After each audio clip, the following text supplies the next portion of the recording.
Welcome to our Mind Power Mentor channel. I started this channel to help people to understand the power of our mind, so that we can use it to improve our lives.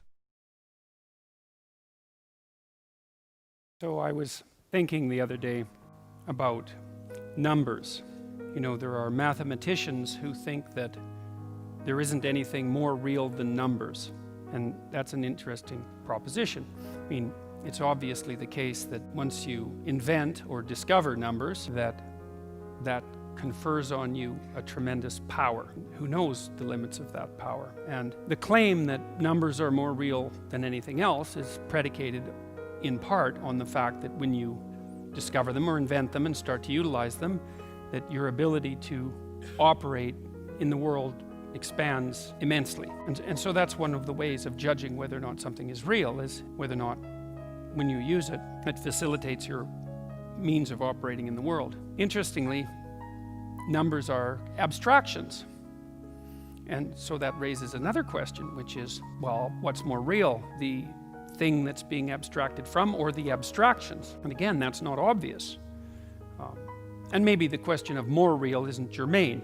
Maybe it's a question of equal reality. But it's not obvious that abstractions aren't real. And you can make a damn strong case that they're more real than anything else. And so then you might ask yourself, well then what are the most real abstractions? And so that's what I'm going to start to talk about tonight. I'm going to talk about it in relationship to as many rules as I can lay out simultaneously. I'll go through the rules first. So rule 1 is stand up straight with your shoulders back. And rule 2 is treat yourself like you're someone responsible for helping. And number 3, which is very tightly associated with number 2, they're sort of variations on a theme, is make friends with those people who want the best for you. And by the way, these last 2 rules aren't injunctions designed to make your life easier. They're actually injunctions designed to make your life more difficult. Kierkegaard said at one point that his role in life, given that everything was proceeding to become easier and easier in all possible ways, that there would come a time when people would cry out for difficulty. And so that's partly how he envisioned his role in the world, interestingly enough, as a universal benefactor of mankind who would strive to do nothing other than to make life more difficult for everyone. Right, and so rule 2 and 3 are like that, because treat yourself as if you're someone responsible for helping isn't the same as be nice to yourself. It's not that. And to associate with people who want the best for you means that they get to demand the best from you. And that's also not an easy thing. Rule 4 is compare yourself to who you were yesterday and not to who someone else is today. And that's an injunction about envy, right? It's easy. You need people you need things that are above you, because you need to do something worthwhile with your life. You need something to aim at, but one of the consequences of that is that you can become envious of people that you believe have attained more in a deserved or undeserved manner, and that can make you bitter. And so it's much better to compare yourself to yourself and to use yourself as the target for improvement and comparison. Rule 5 is don't let your children do anything that makes you dislike them. And the rule of thumb there is if you dislike them, then other people will. And it's a bad idea to allow your children to act in a way that makes other children dislike them or adults dislike them, given that they're going to have to deal with children and they're going to have to deal with adults. So your primary responsibility as a parent is to help your child learn how to behave so that the social world opens up its arms to them and welcomes them at every level. And you've done your job if you can manage that, and it's not a simple thing to do. Rule 6 is put your house in perfect order before you criticize the world. And that's not take no action for others until you have your act together. That isn't what the rule means. It means that bind your ambition with humility and work on what's right in front of you that you will suffer for if you get wrong before you engage in the large-scale transformation of other people. Rule 7 is do what is meaningful and not what is expedient. And I would say in some sense that's the core ethos of the book. Not exactly, because Rule 8, which is tell the truth or at least don't lie, is a necessary conjunction to that, or a necessary additional element, because I don't think that you can pursue what is meaningful without telling the truth. And the reason for that is if you don't tell the truth, or let's say if you lie, which is an easier way to think about it, you corrupt the mechanisms, the instinctual mechanisms that manifest themselves as meaning, and then you can't trust them. And that's a very bad idea. So the fundamental reason to not lie is because you corrupt your own perceptions if you lie. And when you corrupt your own perceptions, then you can't rely on yourself. And if you can't rely on yourself, then, well, good luck to you. Because what are you going to rely on in the absence of your own judgment? You've got nothing if you lose that. Rule 8 is, as I said, tell the truth or at least don't lie. Rule 9, assume that the person that you're listening to knows something you don't. And that's not so much a mark of respect for the person, although it is that. It's a mark of recognition of your own unbearable ignorance. You know, one of the things you have to do in life, you have to decide what's more important, what you know or what you don't know. First of all, there's a lot of what you don't know. And so if you make friends with that, if you decide that's important, then, well, that's a good thing, because you're going to be surrounded by what you don't know your entire life. And so if you're appreciative of that, then that's going to make things go better for you. But the other element of that is, well, why should you be appreciative of what you don't know? And the answer to that is, well, you shouldn't. If your life is absolutely perfect in every way, you have exactly what you need and want, you've put everything in order around you, then what you know is sufficient. But if you believe that things could still be put right around you in your own personal life, and with regard to the effect that you have on other people, then obviously what you don't yet know is more important than what you do know, and you should be paying attention to find out what you don't know at every possible moment. And if you're fortunate when you have a conversation with someone and you're actually interested in what they say, then even if they're not very good at communicating, even if they're awkward, or even if they display a certain amount of enmity towards you, there's always the possibility that they might tell you something you don't know, in which case you can walk away from the conversation less ignorant and corrupt than you were when you started the conversation. And if your life isn't everything that you would like it to be, then being slightly less ignorant and corrupt is probably a good thing. And so Rule 10 is be precise in your speech. And that's an observation, I would say, that's a variant of a New Testament injunction, which is, or maybe a description of the nature of the world, which is knock and the door will open, and ask and you will receive, which is a very strange theory, let's say, but which I would say is far more in accordance with what we know about the psychology of perception, let's say, than you might imagine, because it is the case that you don't get what you don't aim at. You might get what you do aim at, and your aim might get better as you aim as well, which is something to consider. If you specify the nature of the being that you want to bring into being, then you radically increase the probability that that's what will occur. And of course you all know that, because you regard yourself, at least to some degree, as active creative agents, right? Your fundamental attitude towards yourself, at least in the manner that you act towards yourself, is that you wake up in the morning and you have a landscape of possibilities that lay themselves open to you, and you make choices between those possibilities and determine in consequence how the world is going to manifest itself. So you confront a field of potential. That's a good way of thinking about it. And through your choices, you determine which elements of that potential are going to concretize themselves into the real world. And you are very unhappy with yourself if you don't do that properly, and you're very unhappy with other people if they don't do that properly, and you're very unhappy with other people if they don't treat you like that's what you're like. Because part of what you demand from people, let's say, in terms of sheer civility, is that they act towards you as if you're the locus of voluntary choice in a world of potential. And you upbraid each other for that as well. If you have children and parents, your parents will say to you, if you're fortunate, you're not living up to your potential, which is actually a compliment in a sense, even though it's also a judgment, and the compliment is, I know perfectly well that you could be more than you are.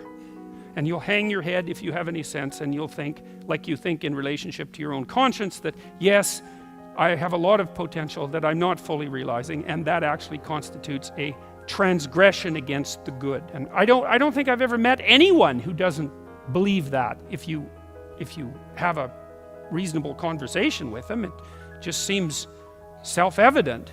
I mean, maybe now and then you meet someone who's narcissistically self-satisfied, but then they're narcissistic, and that's not good. That as a medium to long-term strategy, that's a catastrophe. That ends in disaster. You know, it's a short term, it protects people, but long term, it's not good in the least. And of course, other people don't appreciate it as well. Rule 11 is don't bother children when they're skateboarding.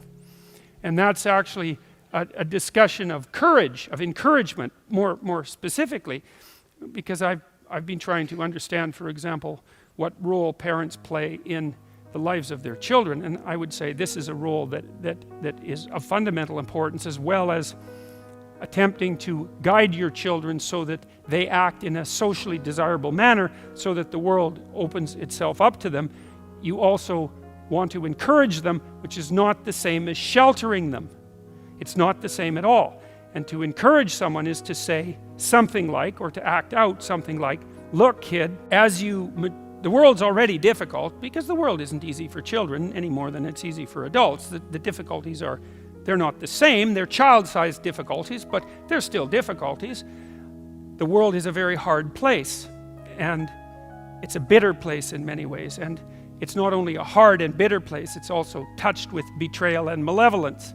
And that's the fundamental bottom line.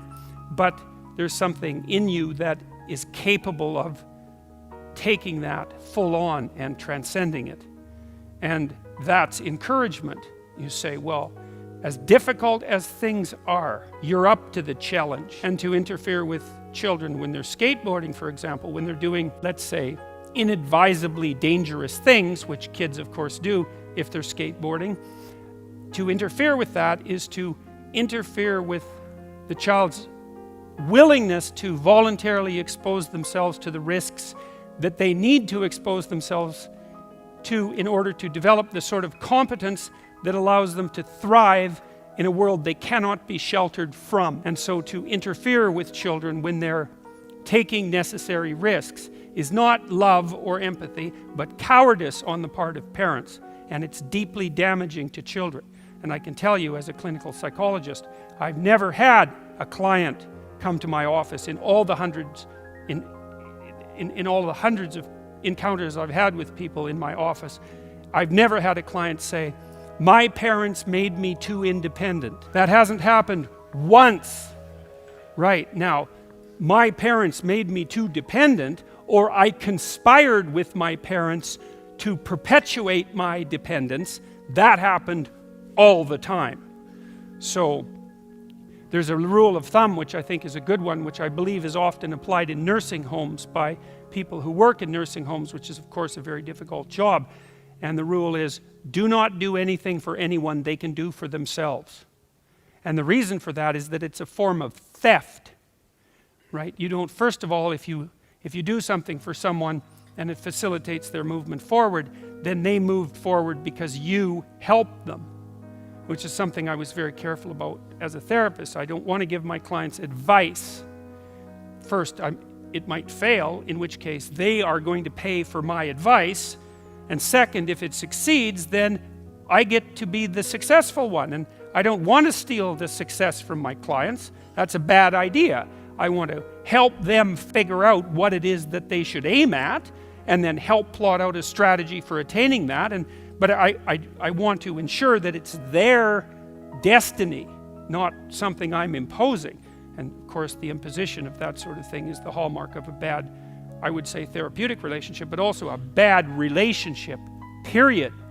Right? So one of the things you want to do with your partners, your spouse, your husband or wife, and also with your children, is to listen to them so that you can figure out what their problems are and figure out with them, because they're going to figure that out by communicating, and then perhaps aid them in the development of a strategy. But you have to ensure very carefully that you're not imposing your own structure in a manner that's going to steal from them what's rightfully theirs. So Rule 11 is an injunction to courage as the fundamental.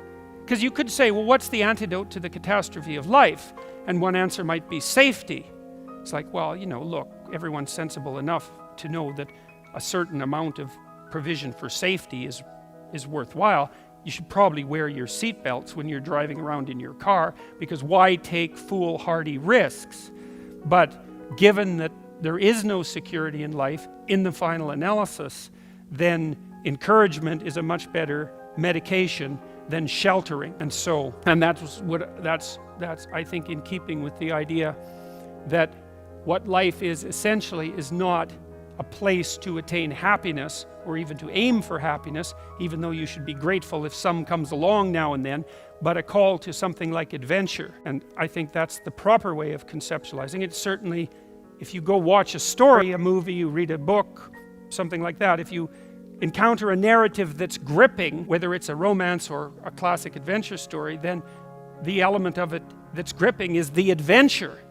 And so to portray life as an adventure in romance and in the world is the proper way to portray it. The way that you facilitate the adventure is through encouragement. I had a client once, I really liked him. He was a good guy, he was a smart guy, good-looking young guy, had everything going for him, He was a good musician, he was a talented athlete, but he hadn't been encouraged, I wouldn't say. He told me about his relationship with his girlfriend. He said his girlfriend wanted to go biking around southern Ontario. She was about 19 or 20. And he thought he might join her, and when she went and talked to her parents, they made every provision possible to help her prepare for the journey, to make sure her bike was in good shape, to make sure she had the right equipment, to help her plot out a route. And when he went and talked to his parents, all they did was worry that he was going to get hurt. And he might get hurt, because people get hurt, but they didn't understand that they were choosing between the hurt that he might encounter by going out in the world and having an adventure, let's say with his girlfriend, or the hurt that he would encounter by staying at home, cowering in his basement under the protection of his over-loving parents, while his girlfriend ventured bravely into the world. You think, well, which of those two things is most likely to be damaging? And the answer to that is, well, his parents wouldn't worry as much as if he was in the basement. And that's the wrong worry even, because they should worry more, not less. So in Rule 12 is pet a cat when you encounter one on the street. And it's, oddly enough, a meditation on fragility. It's a discussion of what you do when you don't know what to do. And that's really when things have gone badly for you, when you face a terrible tragedy in your own personal life or in your familial life, or perhaps even in the life of your community, when things come crowding in at you too quickly. In the case of a death in the family, or a terrible illness, or the collapse of a dream, any of the things that can flip your world upside down, is how do you cope with that? And chapter contains a discussion of the necessity of narrowing your time frame, because sometimes the right way to look at the world is across years, and sometimes it's across months, and when things are more out of control, perhaps it's across days, and when you're really up against the wall, it's across hours or even minutes. And during those minutes, then you concentrate on doing as well as you can with what's right in front of you for the longest unit of time that you can tolerate conceptualizing. Maybe that's what you do at someone's deathbed, and while you're doing that and suffering away madly, then you also take the time to appreciate everything you can that manifests itself, that allows itself to be appreciated. And so that's the metaphor of the cat, I suppose. And so that's the 12 rules. Thank you for watching this video. Don't forget to like and subscribe our channel. I upload similar videos every week. Subscribe help us to make continued videos like this, so subscribe. Thank you again.